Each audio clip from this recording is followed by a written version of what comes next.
My ex-best friend attempted to take her life after I caught her fooling around with my boyfriend, and I couldn't care less. I haven't reached out. She slept with my boyfriend behind my back. We're both 20F, and we've been friends since reception, 4 to 5 years old, UK thing. She was my sister, my rock, and we stood by each other through everything. When my parents divorced, she was there to offer a shoulder for me to cry on. When her grandmother died, I was there keeping her afloat throughout high school. I'd been dating my boyfriend, 21M, for about 3 years. We started dating in sixth form, a version of UK college, and he was my first serious relationship. I introduced him to my family. He was many of my firsts. He was sweet, a little awkward being a gamer guy, but he treated me to date nights and always made me feel special. Maybe this is me being young and dumb, but I thought I'd marry this guy someday. This was something I told my best friend. Well, about a month ago while my boyfriend was in the shower, I saw a text notification pop up on his phone. We look at each other's notifications all the time, so I grabbed his phone to see it. It was from her, asking if they were still on for tonight and if she should wear his favorite dress. He told me he was hanging out with friends and going drinking.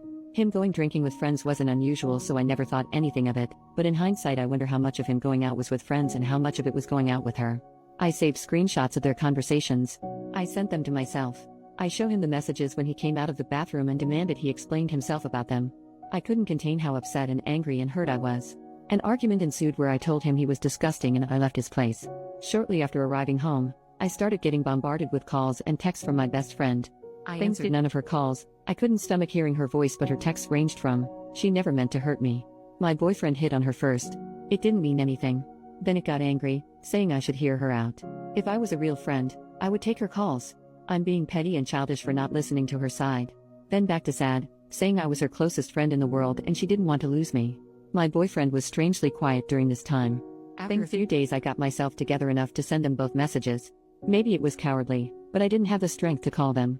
I told my now ex-boyfriend that we were done and I won't give cheaters any chances with me. He responded by trying to call me, but after the third or fourth attempt, he gave up. He sent me a final message saying it wasn't that big of a deal, that they just fooled around, but agreeing he didn't want to date me anymore. My ex-best friend was more persistent after I told her I wanted nothing to do with her. Day after day I'd get messages and calls from her, demanding to talk, demanding we resolve this, demanding I not say anything to anyone, saying she stopped seeing him, saying she'll unalive herself if I don't talk to her. Really messed up crap. I ended up confiding to a mutual friend about what was going on because I was seriously beginning to wonder if I was being a jerk. This friend reassured me that my feelings were justified. However, I wasn't expecting this friend to spread around what happened. The gossip spread like wildfire, and a few days ago my ex-best friend tried to take her life. I said nothing. I haven't visited her in the hospital. I haven't sent any messages to her family. Now her older sister keeps messaging me, telling me I'm a heartless bitch for leaving her at her lowest, for not trying to prevent this, and that everyone makes mistakes, and that her sister didn't intentionally hurt me. Maybe it does make me a heartless bitch, but I don't care. I'm relieved she survived, but I'll never forgive her. I'll never forgive her betrayal. She destroyed our friendship when she slept with my boyfriend. Update, 1 month later, hey again. It's been a while. First I want to thank everyone for all of their comments and support. In hindsight, I know now I wasn't being a bitch, but in the moment when I was being bombarded by texts and calls from her family, it's hard not to let those thoughts mess with your head. I didn't know if I was going to post an update, but some things have happened, so this might get a little long. Sorry. Thank fake names. Ex-BFF is Nikki. Her older sister is Tammy. My ex-boyfriend is Josh. I'll name anyone relevant as I go. So I mentioned in a comment that my mom wanted to speak to me later that day. I had a few replies warning me that she would try to pressure me into forgiving Nikki, and they were right. She came over to my dad's that evening and wanted a conversation in private. She asked if I'd spoken to Nikki yet. I said no. She asked if I was going to. I said no. I was trying to be as firm as possible because I knew what she was about to do. She asked, "Don't you think you should?" My response was, "No. I don't see why I should." I sent her a final message almost a month ago. This is where things began to really go south in the conversation. "Mum, love, she's in the hospital right now. She needs all the support she can get. You're meant to be her friend." I didn't even know about her condition until her mother called me. Really? I'm meant to be her friend after she slept with Josh behind my back? I didn't say anything about her because I didn't want to talk about her. "Mum, are you really going on about a silly grudge? I understand she hurt you, but she's hurting so much more right now, love." She's hurting? "Mum, yes, you both are. I raised you to be a kind, forgiving person. Why can't you forgive her?" "Me, what? Like how Dad should have forgiven you?" This wasn't my finest moment. I didn't bring it up before because it wasn't relevant, but the reason why my parents divorced was due to infidelity on Mum's end. And it wasn't only a one-time thing, not that it matters even if it had been, but my mum always believed Dad should have just forgiven her. I admit this was a low blow for me, and the conversation spiraled into an argument from there, with both of us saying some not-so-kind things to each other. Eventually, I decided the conversation was over because we were just going around in circles and heading into yelling territory, so I told her to leave and I'll try talking to her again when we've both calmed down. When she was leaving, she said this: "I hope you're not as cruel as your father." I'm typically not an angry person, but this infuriated and hurt me. I lived 50-50 between my parents. They both made sure I had everything I could need or want, but she felt her situation and struggles were undeserved.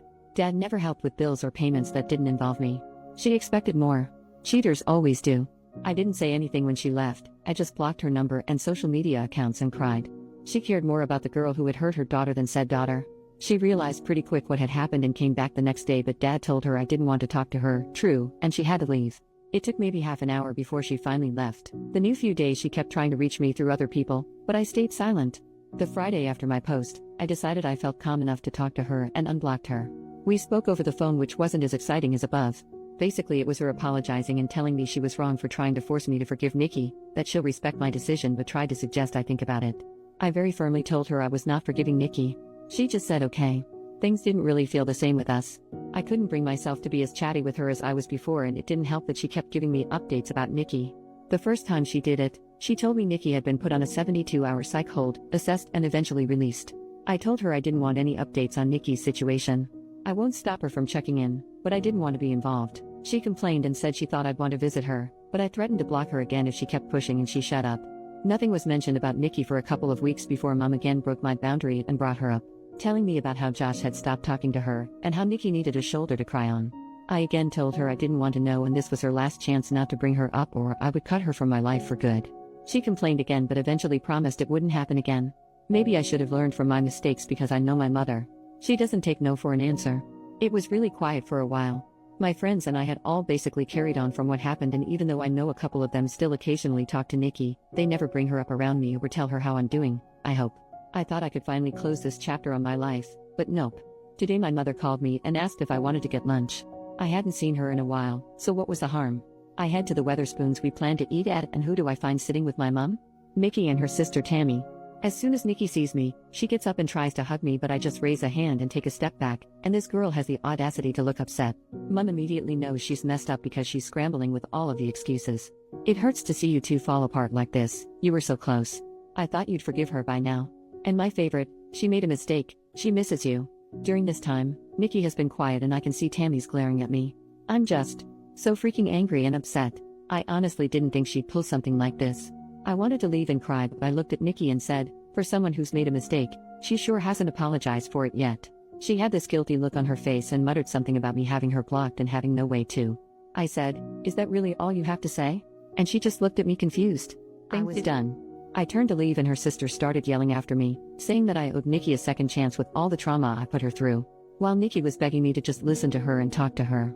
I told them all to F off and never contact me again and left. I managed to get out of there before Tammy started a fight and went home, where I sent my mom a text a while ago telling her she'd better lose my number because she no longer has a spot in my life. Then I blocked her and just cried. My dad's been doing his best to comfort me, but it just hurts so bad that my own mother did this to me. So that's where things are at right now. I'll update if anything else happens, but this whole situation really freaking sucks. New update, 16 months later. Hey there, everyone. I'm the girl who made the my ex-best friend attempted to take her life posts. I didn't think labeling this post like that really fit. I first want to apologize for taking so long to give you an update and to also thank you for your kind words. I've not been able to reply to many messages, and I've had a lot, but I've taken the time to read through every single one. I appreciate every single one of you. This Christmas has been amazing. I spent it with my family, with my dad. I went out Boxing Day night with my friends to party hard and regretted harder the following day. I'm in a much better place than I was back in December 2023. That's kind of why I struggled to give you all an update, because around Christmas and New Year's of 2023 I was not in a good place. I really needed to focus on myself and work on getting myself in a better place. As of January 2024, I have been no contact with my mother. Unfortunately, I've seen her since then, and I've done my best to avoid talking to her on the 3 occasions I've had to be in the same place as her. Not out of choice, mind you, but it is what it is. During Christmas 2023, she had expected that I was spending it with her and her side of the family. Given the events at that time, this was obviously not happening, and my dad told her as much. She lost her mind. She refused to take no as an answer leading up to Christmas. To the point Dad and I left for my paternal aunt's house on Christmas Eve to spend the night there. According to a neighbor, my birth giver showed up pretty early in the morning to catch us leaving, but was irate to learn we already weren't there. Thankfully, my aunt had moved house quite recently, so my mother didn't know the new address. But we came home to parcels completely destroyed on our porch the following Boxing Day. There was even a Christmas card labeled to me, but inside was a horrible letter from my mother, describing me as the worst daughter on the planet. That honestly destroyed me, and I spent New Year's a mess.